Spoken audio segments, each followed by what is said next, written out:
having flexibility in your life is really, really key, in my opinion, to career satisfaction and finding a good work-life balance. Your life's going to shift, and there's going to be times in your life where you're going to be okay with working more hours, and other times where you're not going to be okay with working more hours. It's really about finding a career that allows you that flexibility to pick and choose what works for your life. And then shift work, same thing, like picking what shifts are best for you. If 10 hours works because you can have a day off every week, then that works, right? I'm Jenny Finnell, CRNA and founder of CRNA School Prep Academy. I have always had a passion for helping those who aspire to become a CRNA.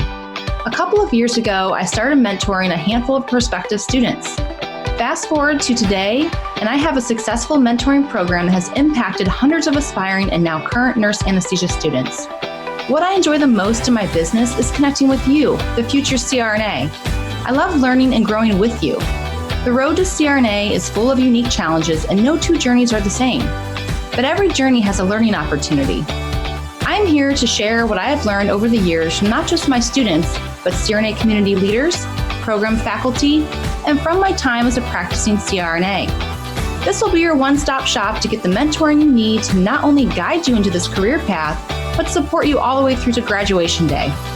So if you're a nursing student who's exploring the possibility, an ICU nurse actively pursuing CRNA, or a current nurse anesthesia student, you're in the right place. Tune in for inspiration and actionable takeaways that will help you from start to finish. Let's get started.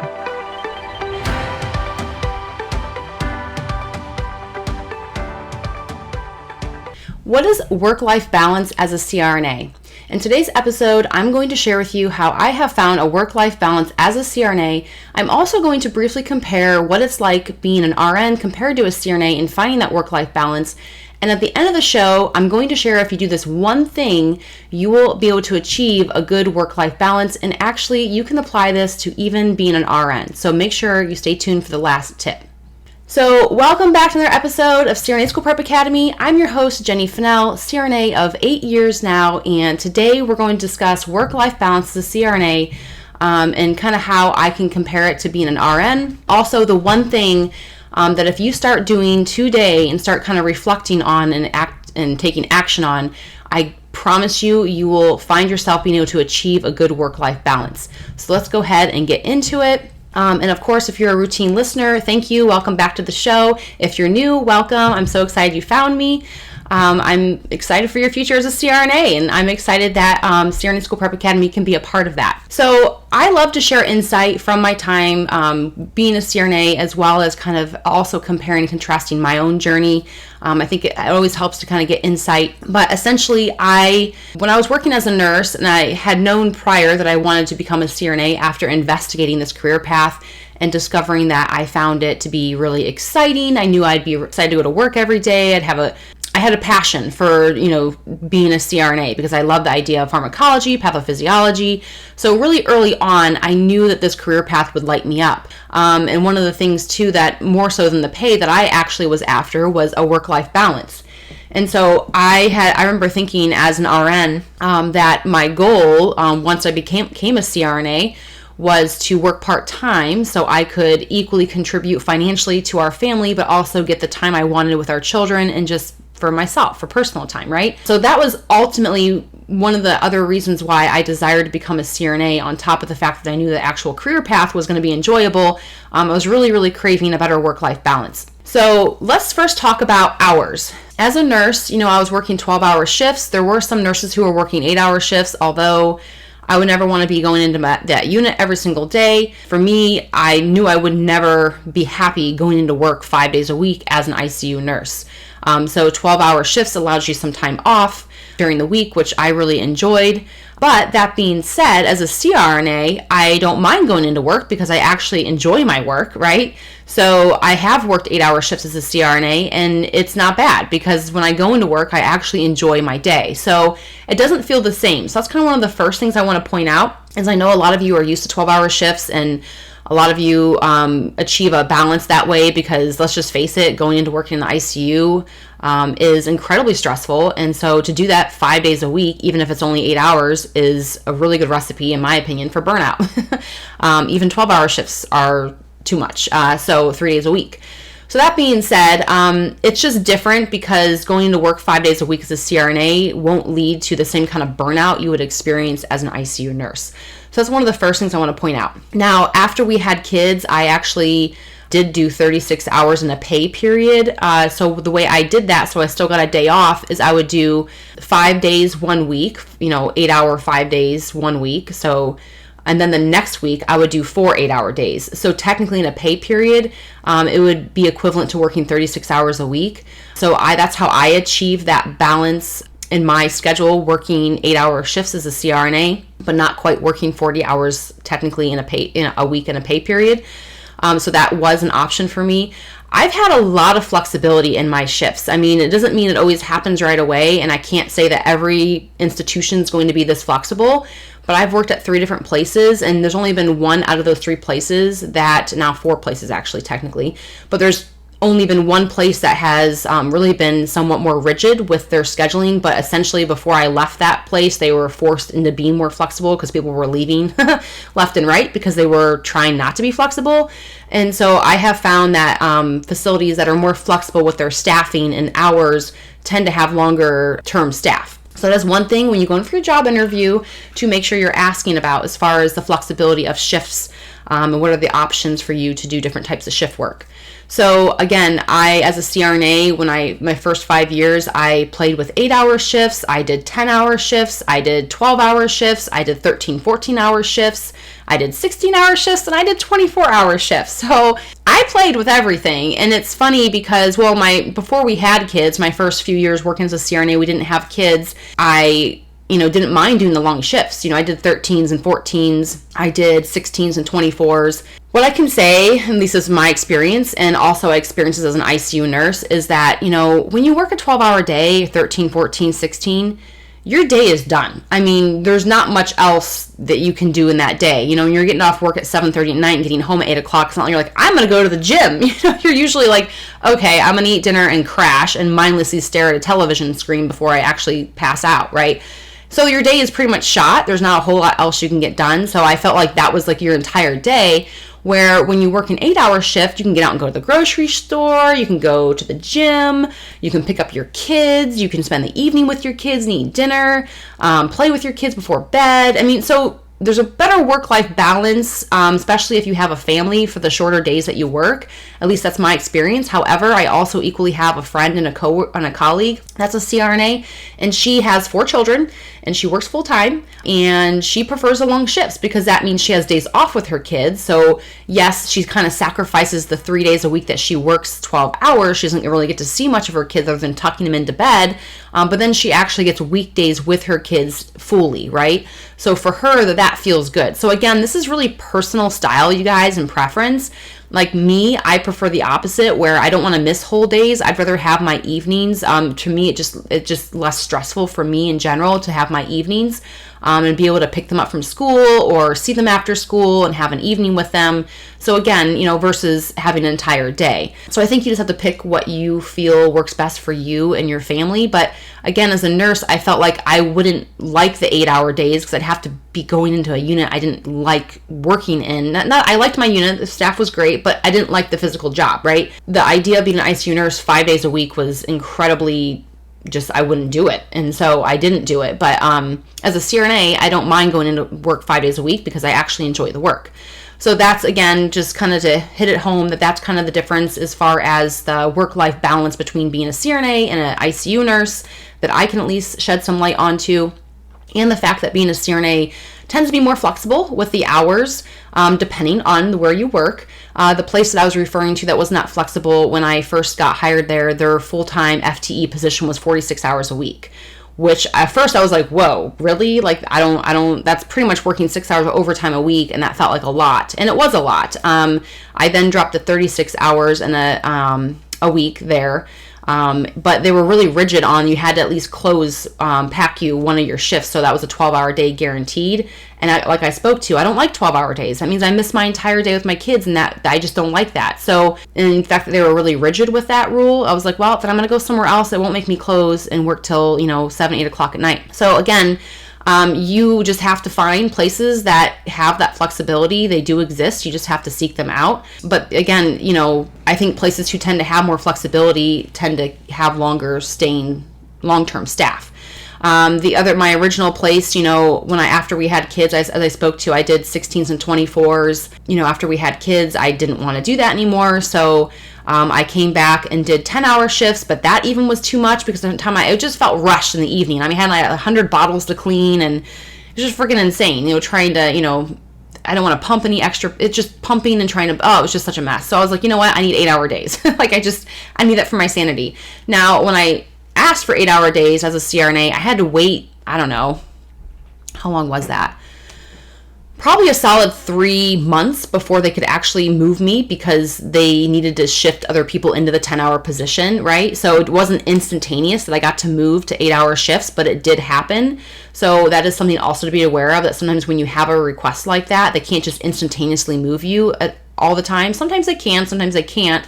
But it's just something that to be aware of as well. But again, I don't know how flexible it is in the ICU either. I never tried to do 8-hour days in the ICU, but I don't think there was no one doing 10-hour days that I can recall in my ICU time. But I can't speak to all ICUs. But again, I do also know that the nurses who were doing 8 hours, there was a wait list, right? Some people actually wanted to do that, and they were on a wait list to get the 8-hour shifts. And so it wasn't like they automatically say, sure, go to 8-hour shifts. They actually had to have an opening for you to even take that shift. So just keep that in mind. Essentially, sometimes it can work that way as a CRNA as well, but overall, my experience has been that it's way more flexible and achievable as a CRNA. Where I currently work, one of the CRNAs I work with just had twins, and she has, is it 6 children? It's a lot. She has a lot. I don't know how she does it. She just dropped to part-time. She just came back to work in August, and here we are, not even the end of August, and she's already able to drop to part-time. So relatively quickly after coming back, she was like, yep, can't do this anymore. I got to drop my hours. I can't do this. I have, 6 kids and twins at home. So they were able to give her what she wanted. And she actually, I remember I gave her a high five the other day because she was like, this is my last shift as a full-time CRNA. She was so excited. So again, having flexibility in your life is really, really key, in my opinion, to career satisfaction and finding a good work-life balance. Your life's going to shift, and there's going to be times in your life where you're going to be okay with working more hours, and other times where you're not going to be okay with working more hours. It's really about finding a career that allows you that flexibility to pick and choose what works for your life. And then shift work, same thing, like picking what shifts are best for you. If 10 hours works, because you can have a day off every week, then that works, right? If getting off at 5:30, 6 o'clock is still doable as far as having family time and having enough time for you at the end of the day, then that would be the shift you would enjoy, right? For me, it wasn't enough time. I still felt rushed with that 10-hour day. So again, I like 8-hour days as a CRNA. And now where I am in my career is I'm just PRN. This really gives me flexibility. I have a couple PRN positions, which allows me to pick up as much or as little as I want. If I want to work essentially full-time hours as a PRN, I can, especially because I have 2 different positions. So if one place doesn't have as much availability for me to work, I can pick up hours at the other place. So that's always an option as well. So again, there's just a lot of flexibility in this career path that I feel like I wouldn't have had as a nurse. And as I spoke to before, kind of one of my dreams was to work part-time and still achieve a good financial reward for working part-time. And so I'm able to do that now. I'm able to finally be able to work part-time as a CRNA and still contribute financially to our family. So that is something that I think, especially as, a working mom, that's just really nice to, again, be able to still work part-time and get that time with your young kids, or anytime. They don't even have to be young kids. They can be teenagers. I actually heard a coworker tell me after we had, I think, our second, they're like, yeah, I know a lot of women really want time off to be home with their young babies and their kids, but really, if you think about it, the more important time to be more present with your children is actually in the teenage years, because that's when it's they're really influential and they can make a lot of bad decisions and get into a lot of trouble. And I was like, well, that's a really good insight. And so I'll remember that, to equally make sure that I'm just as present when they're teenagers versus just when they're babies, right? So just wanted to share that. That'd probably always stick with me. Terrified of the teenage years, by the way. So we'll see. But yeah, so that's kind of explains some of the hours, some of the shifts differences that I've had as a CRNA, again, working a 16 and a 24. The caveat to that is a 24, essentially, if you don't sleep for 24 hours, you spend the next day. sleeping. So it doesn't really feel like you have the day off, because if you were literally running your butt off all night long, which a lot of times we were, at least where I worked, that was kind of the case most nights. You didn't sleep. You're exhausted. So you get off at 7 a.m. and you go home and sleep the day away. So for me, it was like, well, this is kind of like, it didn't really benefit me. It wasn't like I had a whole extra day off. I went home and slept half the day and then woke up in the evening and had to go to bed again, try to go to bed again to work the next day on a day shift. So it kind of actually threw me off. It kind of felt like doing night shift all over again. And so that's why 24-hour shifts for me didn't work. Now, if you can find a place that allows in-house 24-hour coverage where you actually get to sleep most of the time, maybe that will work. But like even on slow nights, I couldn't sleep because it was a plastic pillow. I was sweaty. I had to share a room with my colleague who usually snored. Almost everyone snored. I'm like, why does everyone snore? Am I the only one who doesn't snore? Maybe I do snore. Maybe I don't know I snore. But anyways, it was just like, really? Like even like the skinny petite women that I slept with would snore. I'm like, stop it. My husband, I feel comfortable elbowing him and giving him a jaw thrust in the middle of the night, but I don't feel comfortable doing that to my colleagues. So it just didn't work, right? I tried it. And same with the 16-hour shifts. I mean, I get off at 11:30 midnight. I wouldn't be going to bed till 1, 2 in the morning. I'd sleep half my day away. I'd sleep until 10, 11 o'clock. And the problem is, once you have kids, you can't sleep in anymore, like unless you have a significant other or partner who gets up with the kids. But the kids are up at 7 a.m., so if you go to bed at 2 and they're up at 7, it's like, well, I got to make sure I get up so they don't like choke on poison, because they're little. I can't just let them go. And trust me, our 16-month-old is like I just feel like when you're 16 months old, they try to find things to hurt themselves. They try to swallow magnets, it's like what they do. So you really can't just say, I'm going to sleep while they're just down in front of the TV. So I think as a parent, it'd be incredibly hard to make that work unless, again, you had a significant other who was taking that morning shift, right? So you could sleep in. But even then, it's like, well, then half my day is gone. So it's kind of like, is it worth doing the late shifts, or is it just worth doing 8 hours so you have a nice, relaxing evening, go to sleep on time, get up, and do it again? And so it's just a matter of what you think works best for your life. I like getting out of work and having time to go grocery shopping or go to the gym, right? So that's kind of the way I did it. I even, back when after we had our first and even our second, I would routinely go to the gym at 5:30 in the morning and work out from 5:30 to 6:30 and drive straight to work.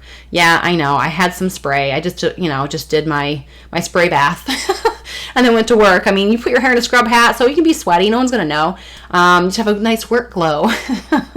But that's what I would do. And it allowed me to start my day early, but allowed me to get my workout in. So by 3 o'clock when I got out, I had my workout done. I had my work in. I could go grocery shopping. I could pick up my kids and enjoy my evening. And so like that was what worked for me and what felt good. So again, you kind of just have to figure out what works. Had I worked 12-hour shifts, there's no way I'd go to the gym at 5:30 in the morning and work a 12-hour shift. I mean, that'd be brutal. So that's when it just kind of goes to show that it kind of depends on what is your preference for your days. Weekends, holidays, I think way better work-life balance as a CRNA compared to an RN on this one. I mean, I was a day-night rotation for a while, which was not fun. I was also every other weekend. I worked for 3 years, and I never got off that every other weekend. Normally, after a certain period of time, the more senior nurse you became, you can get on until every third weekend. But I was a nurse for 3 years and still had to work every other weekend. And that was not fun. And I remember thinking, I'm going to miss out. If I stayed a nurse, I'd miss out on so many things with my own children, including holidays. And I'm not okay with that. I am 100% not okay with that. Like, no. And I'm sure most people are not okay with that, but they're kind of forced to have to do it, right? And that never feels good, to be forced to have to work a Christmas or forced to work a New Year's Eve or forced to work a weekend when it's your child's birthday party weekend, when, okay, I have to do a birthday party on a different weekend because it's my weekend to work, or beg your coworkers or colleagues to switch with you. It just, yuck, right? So anyways, as a CRNA, I have had a completely different experience where my first position, yes, we had to have weekend coverage. We were a level 1 trauma center, so weekends we took, but it wasn't a full schedule, meaning there was a 24-hour CRNA, 2 24-hour CRNAs, an 8-hour CRNA, and then actually, as we got busier, we actually then staffed a 10-hour CRNA on the weekends as well. So we had an 8-hour, a 10-hour, and 2 24 CRNAs in attending. So that's kind of how we staffed our weekends. And we actually even started bringing in students on the weekends as well from, SRNAs and training. So you get to work weekends too for free, just temporarily though. Anyways, that being said, that was kind of how that position worked. And it was optional, meaning you volunteered to go in and work on the weekends. You got paid prime time. You got paid, obviously a much higher hourly rate to work on a weekend. I'm sure it's way higher now. I mean, but at the time, I think it was like $135 an hour. It has to be higher now. I mean, I myself, I just got a bump as a PRN from $110 to $150. That's a huge bump. Like $40 an hour bump. Like I'm just shocked at how high. I was like, okay, I'm not going to complain about that. So right now, just even like I know nurses are, things are just fluctuating right now with the world and how short-staffed everyone is. But yeah, hourly rates have gotten bumped significantly. So I'm sure it's higher now. This is back in like 2018, you know what I mean? So things have changed a lot since then. But again, you would get paid more per hour to come in on the weekend. It was always optional. Now, there on occasion, my 5 years working there, on occasion, there were, like, they did rotate. It's like if you never volunteered to work a weekend or a holiday and they were short and they didn't have anyone else to do it, you could potentially be mandated. And there was a few threats a few times. And I remember it happened to me when I was on maternity leave, coming back saying, well, Jenny, I've been off for this long. I haven't worked. So I'd be first up to be responsible for, I forget what holiday it was, but I was like, absolutely not. That is not fair to pick on me because I've been on maternity leave to say I am responsible for working. And I went up to my manager and told her that, and she was 100% in agreement with it and was like, yeah, you're right, that's not fair, and bumped me down that list. And then someone ended up actually volunteering to do it anyway, so it never was like a mandation situation. But in my 5 years working there, that was the closest it ever got where, we didn't have enough staff to even volunteer. But this also was a place that was chronically short-staffed. We had a lot of locums all the time. It was like really in a city that wasn't like super robust, meaning like if you didn't grow up there, you didn't really want to move there usually. It wasn't like a happening city, which is usually the kind of cities that tend to have a harder time filling positions because it's just not a hub where people are drawn to. So it hasn't really, it was only on an issue on occasion. The other place I worked, weekends always were optional as well. Same with holidays. And I'm speaking for holidays and weekends, always optional. At least where I previously worked, the two places I worked, they were always optional, holidays and weekends. Now, where I currently work, I'm just PRN, so I'm not included in it. The only full-time staff are included in this. But they do rotations for holidays, meaning once every 5 or 6 years, you will have a holiday you have to work. And so part-time and full-time staff do take that rotation. That is the only time, and I also equally know that a lot of times CRNAs will send out an email saying, hey, can anyone pick up my holiday? And most of the time they can have someone who wants to volunteer because, again, you get a much higher hourly pay rate. The people that, you don't have young kids or their kids are grown in college and maybe they don't mind working Christmas, right? Because maybe their kids have kids and their kids are doing Christmas somewhere else, and so their plan already was to do Christmas on a different day. So they're like, might as well go in and make money on Christmas because I'm not going to be doing anything besides sitting in my house. So usually you can find people like that who are willing to pick up, say, if someone else wants to get rid of a holiday. But yeah, so out of those 3 locations, only one of them actually does a holiday on a rotation, but it's like once every 5 years. It's it's not very common that you actually have a rotation for a holiday. And then weekends are always optional. Now, when you join a 24-hour open heart team, or not 24-hour, when you become an open heart CRNA, you tend to have more obligations with call and weekends and holidays, because if you have to be able to staff CRNAs that can do open heart in case they have a class 1 come in. So keep that in mind if you join an open heart team, that you may have more requirements than you would have otherwise to being on call and working weekends and holidays. So keep that in mind. I did that. But I didn't think about that prior. I just wanted to do open heart. So I did it. And I loved it, but I didn't want that came with it. And so there was a point where after we had children that I essentially said, I no longer want to do 24 hours. I no longer want to be on the call team, but I'd still love to do open hearts, but you pick. Like, I'm either going to quit doing open hearts altogether, or you can keep me and let me be a unicorn because that's what I want. And luckily they loved me enough, thank you guys, to essentially make that happen for me, where I stayed on the open heart team and I didn't take call. I didn't do 24 hours. I essentially was like the unicorn, and maybe not everyone liked that, but I essentially made that kind of request and gave them the ultimatum that you can lose me or you can keep me and this is what I want. And they chose to keep me. So yeah, but it just goes to show that you are incredibly valuable as a CRNA, and especially if you have a good work ethic, and you show up for your coworkers and your team, they're going to usually try to work with you to keep you around. All right, so we covered weekends, holidays. Let's talk about overtime. I see a lot of new CRNAs burn themselves out pretty early on with all the overtime. I want to caution you with that because I know you got loans, I get it, but be careful, because the last thing you want to do is have this amazing career and burn yourself into the ground because you literally have no personal time. Just loans can get paid off over time. Like, work occasional overtime shift intermittently, but I don't know. Don't kill yourself either. Enjoy life. You just spent 3 years in CRNA school. Enjoy some free time, please. Promise me. Because I've seen CRNAs do it, and then they're miserable. After a year into their career, they're they don't have any personal time. And I don't know. I mean, they usually realize it at that point where they cut way back, right? But I just want to, I did overtime too, not crazy the way some of my coworkers did. But especially in the first year, I was almost every other weekend, I was working overtime. So, but then again, my priorities shifted once we had kids. I was no, my weekends are for my babies. And so, and I'm actually really grateful and glad that happened, because it really allowed me to just start enjoying life a little bit more and not always worry about making more money. So just be careful with that. But usually overtime is always an option as a CRNA. Yeah, they're always going to want you. We even had overtime for 4 hours, meaning just come in and help with lunches. We'll take anything you can give us. And usually the overtime was guaranteed pay for, I think it was a couple hours. And I think it was a $200 minimum. Even if you get call off, you would get the $200 for volunteering to take the overtime. But if you came in, obviously, even if you didn't work the whole 4 hours, you get paid for the 4 hours. So they would kind of do it in 4 hour chunks on occasion, when they were really desperate, especially for lunch coverage. So overtime can be really flexible. You're usually the first one out. Obviously, it is usually an per hour thing.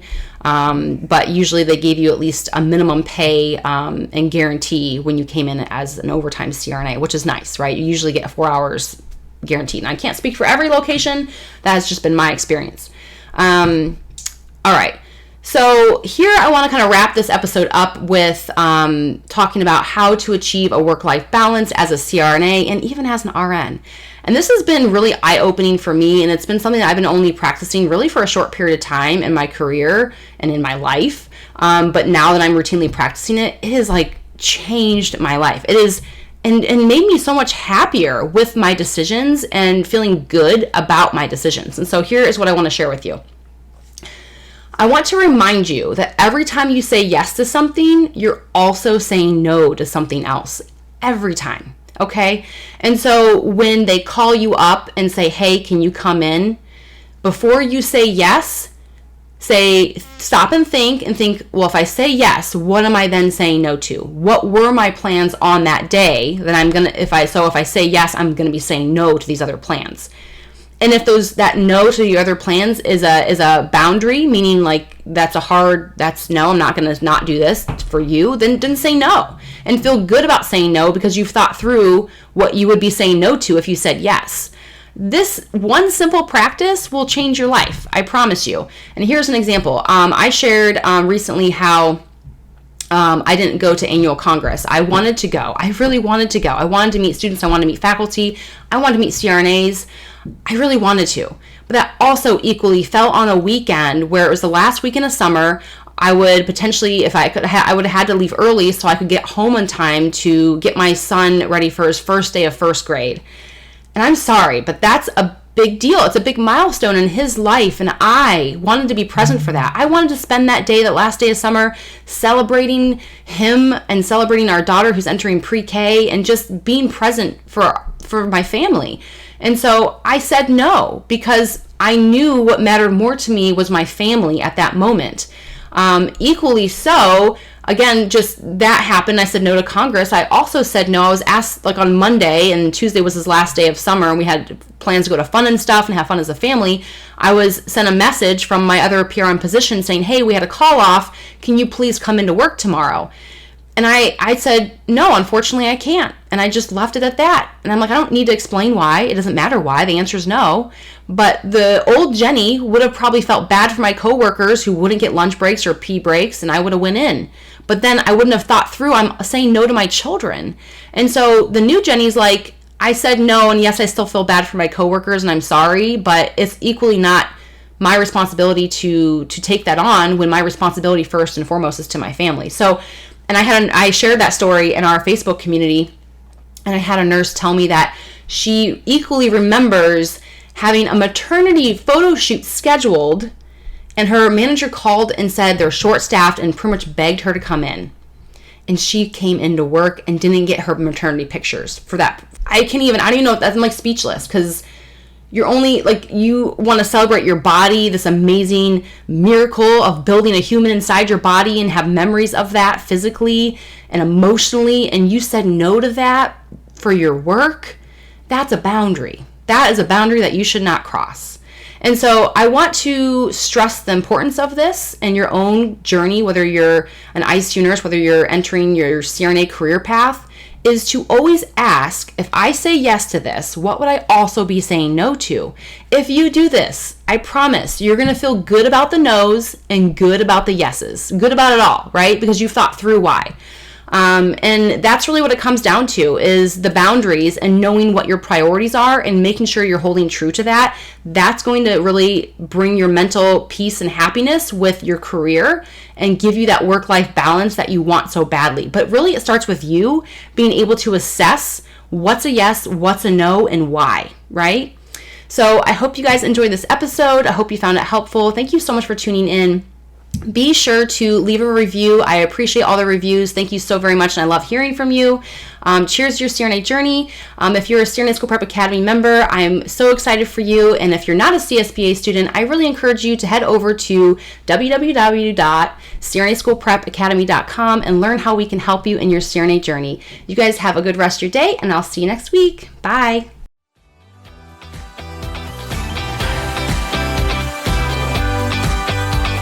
Future CRNA, as always, I appreciate you and your loyalty. Thank you so very much for tuning in this week. I'd love to hear from you, so screenshot this episode and share it to your IG stories with your biggest takeaway. Don't forget to tag me at CRNA School Prep Academy so I can personally thank you. Be sure to head over to CRNASchoolPrepAcademy.com to check out our blog and gather free resources to help you along your CRNA journey. Stay strong, and I'll see you next week.